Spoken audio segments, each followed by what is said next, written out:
Preparando o Domingo.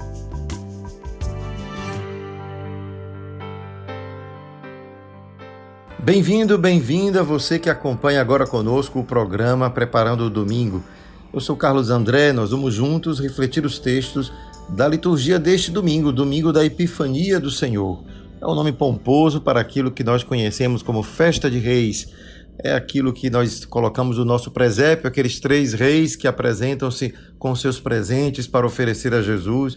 E a tradição popular chama essa festa a Festa de Reis, a festa em que a liturgia recorda esse evento, esse momento em que Jesus é reconhecido como rei por outros reis. É assim que a liturgia nos oferece, portanto, a ocasião para refletir sobre o significado deste reinado de Jesus no mundo. Vamos então invocar o Espírito Santo para podermos juntos ler esses textos e compreendê-los segundo o que o Espírito de Deus nos inspira.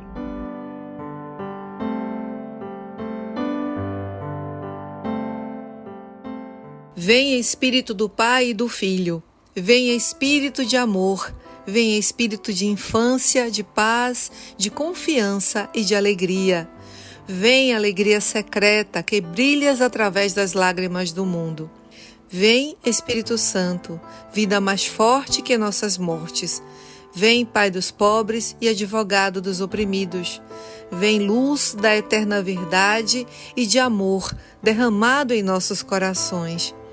Permanece em nós, Santo Espírito de Deus. Não nos abandones, nem no duro combate da vida, nem no momento em que tocarmos o final da caminhada. Vem, Santo Espírito de Deus. Amém.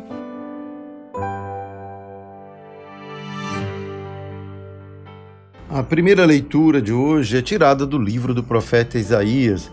São os últimos textos da profecia de Isaías e, portanto, não é mais daquele primeiro Isaías, o que escreveu a sua obra no início do século VIII a.C., mas é do finalzinho, isto é da escola do profeta Isaías. E esta escola do profeta Isaías nos ofereceu esta reflexão sobre aquele momento muito difícil que o povo estava vivendo, mas que ao mesmo tempo já anunciava uma grande libertação. Eles retornavam, portanto, do exílio e agora reencontravam-se na sua terra. E ali um tempo de grandes esperanças, de esperanças de reconstrução, de novas alegrias. É nesse contexto, então, que lemos esse texto que vamos escutar agora. Levanta-te, acende as luzes, Jerusalém, porque chegou a tua luz. Apareceu sobre ti a glória do Senhor. Eis que está a terra envolvida em trevas, e nuvens escuras cobrem os povos. Mas sobre ti apareceu o Senhor, e sua glória já se manifesta sobre ti. Os povos caminham à tua luz e os reis ao clarão de tua aurora. Levanta os olhos ao redor e vê. Todos se reuniram e vieram a ti. Teus filhos vêm chegando de longe, com suas filhas carregadas nos braços. Ao vê-los, ficarás radiante, com o coração vibrando e batendo forte, pois com eles virão as riquezas de além-mar e mostrarão o poderio de suas nações. Será uma inundação de camelos e dromedários de Madiã e Efa a te cobrir. Virão todos de Sabá, trazendo ouro e incenso e proclamando a glória do Senhor. Esse texto de Isaías mostra bem a exultação em que se vivia naquele momento da história de Israel, depois de ter vivido um momento de grande sombra, de grande terror, que foi o exílio, e a ameaça que o exílio representava, a ameaça de perder tudo, de perder a sua história, a sua identidade, a sua terra, o seu templo, tudo aquilo que representava a identidade, a alma deste povo. E assim os profetas conseguiram manter viva a chama da esperança ao anunciar um tempo novo, um tempo de grandes alegrias, de uma alegria que de tão extraordinária era difícil de imaginar que ela poderia ser contabilizada no tempo presente. É por isso que esses textos são chamados também de textos apocalípticos, porque fala de um tempo futuro, um tempo fora da história, um tempo em que as coisas vão acontecer, mas de uma maneira que não se poderia contar como algo que se daria no tempo histórico, mas de um tempo fora do tempo. Essa ideia de um apocalipse. Apocalipse é alguma coisa que se dá fora da nossa realidade, mas ao mesmo tempo nutre a esperança de uma reconstrução, de um rever da história. Poderíamos colocar na esfera do sonho, aquele desejo, aquele sonho, aquela esperança que mobiliza o coração, que faz a gente lutar. A gente pode até nunca acreditar que vai acontecer, mas ele mobiliza as nossas forças. É quando nós dizemos assim, é tão bom se a sociedade fosse mais justa, se as pessoas fossem mais honestas, se os governantes cuidassem bem da sua população, tivessem amor às pessoas, fossem capazes de renunciar até a si mesmo, para que o bem maior, o bem de todos, o bem da maioria pudesse prevalecer. É um sonho, mas isso nos mobiliza a lutar sempre do lado certo da história, a estar do lado daqueles que, por causa das injustiças, são destruídos, são maltratados, e a gente precisa estar do lado desses. É assim, então, que esses textos nos oferecem uma esperança. É como vamos encontrar, portanto, no Salmo. O Salmo vai louvar este rei, esse governante sábio, que haverá, portanto, de cuidar dos pequenos. E o texto vai dizer, as nações de toda a terra hão de adorar-vos ao Senhor, porque este rei não é outro senão Deus. Dai ao rei vossos poderes, Senhor Deus, vossa justiça aos descendentes da realeza. Com justiça ele governe o vosso povo, com equidade ele julgue os vossos pobres. E o texto continua e termina dizendo, libertará o indigente que suplica e o pobre ao qual ninguém quer ajudar. Terá pena do indigente e do infeliz, e a vida dos humildes salvará. Veja como o texto é todo ele centrado na ideia de que o verdadeiro juiz, o verdadeiro rei, é aquele que cuida dos pobres, dos humildes, daqueles que são indigentes, que suplicam. Então Deus toma partido daqueles que vivem nesta situação. E lógico, não pode deixar de falar de injustiça quando se fala de pobreza, de indigência, de pessoas que são oprimidas pela sua humildade, pela sua pouca condição. Tudo isso faz com que a gente perceba que Deus, nesse texto, através do profeta e aqui através do Salmo, está tomando partido e mostrando o quanto aquilo que ele propõe como experiência de vida, como modelo de vida, é aquele do rei que é sábio, que, portanto, coloca a sua sabedoria a serviço dos outros, dos demais. Veja como isso tudo poderia continuar na nossa cabeça, fora do mundo da realidade. A gente poderia fechar a Bíblia e dizer, só tem sonho, é muito bonito, mas na prática... Mas é exatamente aí que mora o grande privilégio que temos quando reconhecemos na Sagrada Escritura um texto sagrado. Porque assim reconhecemos que este mundo, do jeito como está, não é vontade de Deus que seja assim. Não é vontade de Deus que haja pessoas oprimidas, que a injustiça prevaleça sobre a justiça, que os mais ricos tenham na sua ganância o seu prazer e assim oprimam os que, tendo muito pouco, não conseguem ter nem mesmo o que é digno a um ser humano. Deus não é de acordo com nada disso. Então, mostrar da Sagrada Escritura que existe um sonho que está em Deus, é uma maneira de nós também dizermos, se eu quero estar ao lado do Senhor, ao lado de Deus, eu preciso abraçar o seu sonho. É abraçando o sonho de Deus que eu também posso dizer, estou do lado certo da história, do lado que Deus escolheu. O lado daqueles que lutam pela justiça, pela paz, pela verdade, pelo bem de todos. Isso tudo é o que dá energia a quem, pela religião, encontra esse caminho, o caminho do bem, o caminho de Deus. É assim que São Paulo, então, vai fazer um texto em Efésios, que é lindo, porque ele reconhece que isso tudo que ele descobre, que nós lemos nas leituras, é uma revelação, Deus nos revela.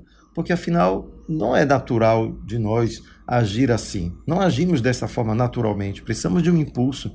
E aí ele vai dizer, é a revelação de Deus que vem até nós e que nos impulsiona, portanto. Veja como ele vai nos dizer, irmãos, se ao menos soubesseis da graça que Deus me concedeu para realizar o seu plano a vosso respeito, e como por revelação tive conhecimento do mistério, este mistério Deus não fez conhecer aos homens das gerações passadas, mas acaba de o revelar agora pelo Espírito aos seus santos apóstolos e profetas. Isto é, os pagãos são admitidos à mesma herança, são membros do mesmo corpo, são associados à mesma promessa em Jesus Cristo, por meio do Evangelho. Qual é a revelação, então, de São Paulo? De que aquilo que os judeus acreditavam e que Jesus, portanto, como bom judeu, também anunciou, não era agora algo restrito apenas àquele grupo seleto, escolhido dos judeus. Não, é para todos. Os pagãos também são admitidos. Ora, se a gente leu nos profetas e no Salmo algo que falava da alma, da inspiração, do sonho dessa comunidade judaica na qual Jesus nasceu, descobrimos em Jesus que esse é o sonho de toda a humanidade. Ninguém poderia dizer que não tem dentro de si este desejo, este sonho de uma vida em que os seres humanos possam se respeitar, se amar, agir com justiça. Daí nós entendemos o bem, o quanto A religião, ela não é uma religião para os escolhidos, mas é uma religião que anuncia que todos estão incluídos no chamado que Deus faz a vivermos em paz. Então, que Padre Júlio Lancelotti tem uma frase que ele diz assim: Cristo não quis em primeiro lugar estabelecer uma religião, mas resgatar a humanidade, não é? Devolver-nos a humanidade. Então é um certo humanismo, uma certa humanidade que é resgatada quando nós abraçamos a fé, a religião cristã. E é isso que realmente nos faz cristãos. Mas, tendo em vista esses textos, né, que anuncia este rei soberano que vai trazer justiça, vamos escutar agora aquilo que o Evangelho de Mateus, hoje tem para nos explicar, nos ensinar a respeito de Jesus. Aleluia, aleluia, aleluia, aleluia, aleluia, aleluia, aleluia, aleluia.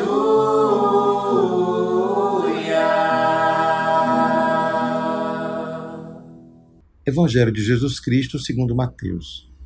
Tendo nascido Jesus na cidade de Belém, na Judéia, no tempo do rei Herodes, eis que alguns magos do Oriente chegaram a Jerusalém perguntando: Onde está o rei dos judeus que acaba de nascer? Nós vimos a sua estrela no Oriente e viemos adorá-lo. Ao saber disso, o rei Herodes ficou perturbado, assim como toda a cidade de Jerusalém. Reunindo todos os sumos sacerdotes e os mestres da lei, perguntava-lhes onde o Messias deveria nascer. Eles responderam: em Belém, na Judéia, pois assim foi escrito pelo profeta: E tu, Belém, terra de Judá, de modo algum és a menor entre as principais cidades de Judá, porque de ti sairá um chefe, que vai ser o pastor de Israel, o meu povo.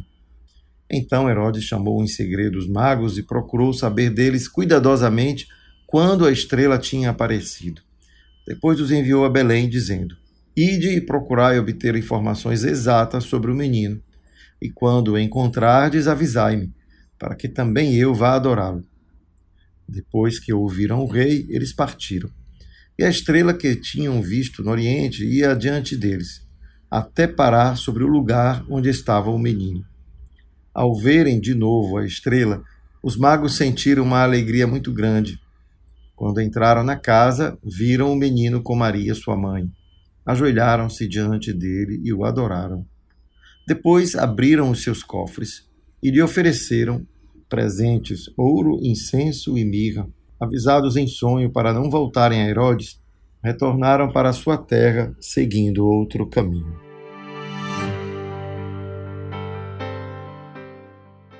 Neste evangelho que escutamos, encontramos a razão da festa de hoje, a Epifania, que significa revelação, manifestação. Então, qual foi a realidade que foi manifestada nesse texto? E aí, logo de cara, entendemos que 3 personagens aparecem ali no nosso texto. Homens vindos do Oriente trazendo presentes, ouro, incenso e mirra. É bem verdade que o texto não diz quantos eram estes homens, diz somente que foram 3 os presentes. A tradição associou, portanto, a cada presente um destes homens, e aí chamamos de 3. Mas não diz também se eram reis, nem mesmo se eram magos. Mais uma vez, a interpretação tradicional desse texto associou, portanto, a este nome que nós acostumamos a dizer, 3 reis magos. Embora o texto não diga se era 3, se eram reis ou se eram magos. O que importa é que estes homens, com a sua forma de se apresentar a Jesus, ali, já no seu nascimento, manifesta algo que é a fé dos primeiros cristãos. Os primeiros cristãos, depois de vivenciar, portanto, a morte e ressurreição de Jesus, compreenderam aquilo que aqueles 3 presentes representam. A mirra, que representa, portanto, as ervas que eram usadas para perfumar o corpo daquele que tinha sido morto e, portanto, ia ser sepultado, já revela o sofrimento de Jesus. Era também um bálsamo para o sofrimento. Então, a mirra que representa a morte de Jesus.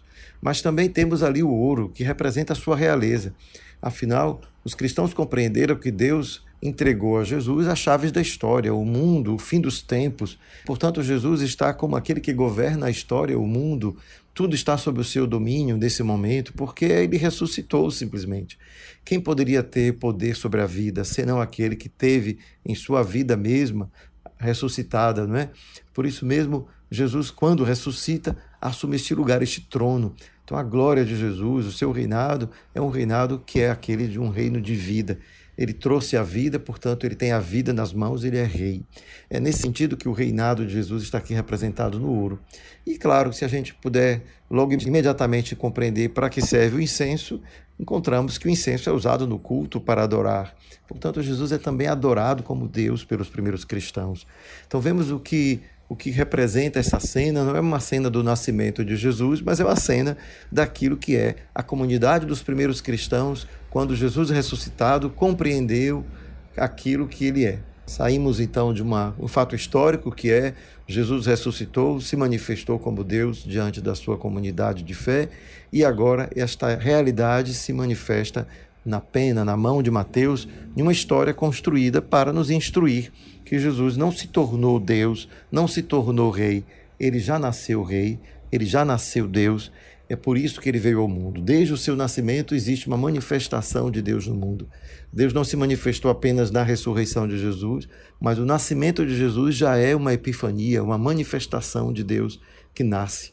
É por isso que quando lemos então esse texto de Mateus, lemos como uma construção literária, como uma obra de arte, em que Mateus oferece a cada um de nós hoje o modo como os primeiros cristãos entenderam, viveram, praticaram a sua fé através do olhar da fé, através do olhar daqueles que, vivendo a experiência do Jesus ressuscitado, puderam olhar para trás e ver que desde o nascimento Jesus já era aquilo que ele se manifestou após sua morte. É algo muito bonito e importante, especialmente porque fazemos com isso um salto muito bonito na fé, não é? De compreender que o nascimento de Jesus já é algo que inaugura um tempo novo. Não foi somente as suas palavras, a sua vida vivida fazendo milagres, curando, explicando às pessoas um jeito sábio de viver, e, portanto, que pode dar frutos para a vida eterna, mas a sua vida desde o início já é marcada por essa presença no mundo de Deus. Deus está presente no mundo quando Jesus nasce. É essa manifestação que celebramos na festa dos reis, mas ao mesmo tempo isso manifesta algo daquilo que Jesus é. Se recordamos a primeira leitura, a leitura do profeta, vemos que este reinado de Deus sobre o mundo, que se inaugura quando Jesus nasce, é um reinado de Deus que implica uma palavra que é muito difícil de se pronunciar nos dias de hoje, porque ela nem sempre é bem compreendida.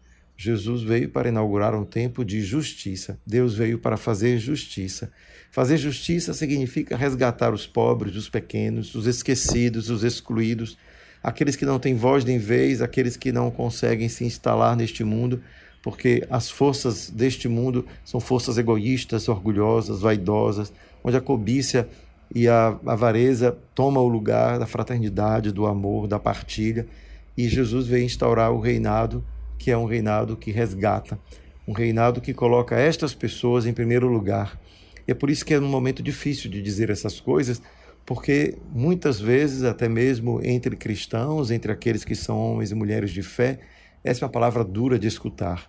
Temos dificuldade de abrir mão de privilégios, temos dificuldade de entender que é preciso privilegiar, é preciso dar vez, voz, espaço àqueles que, pelo sistema econômico em que vivemos, não possuem vez, nem voz, nem espaço, muito menos dignidade.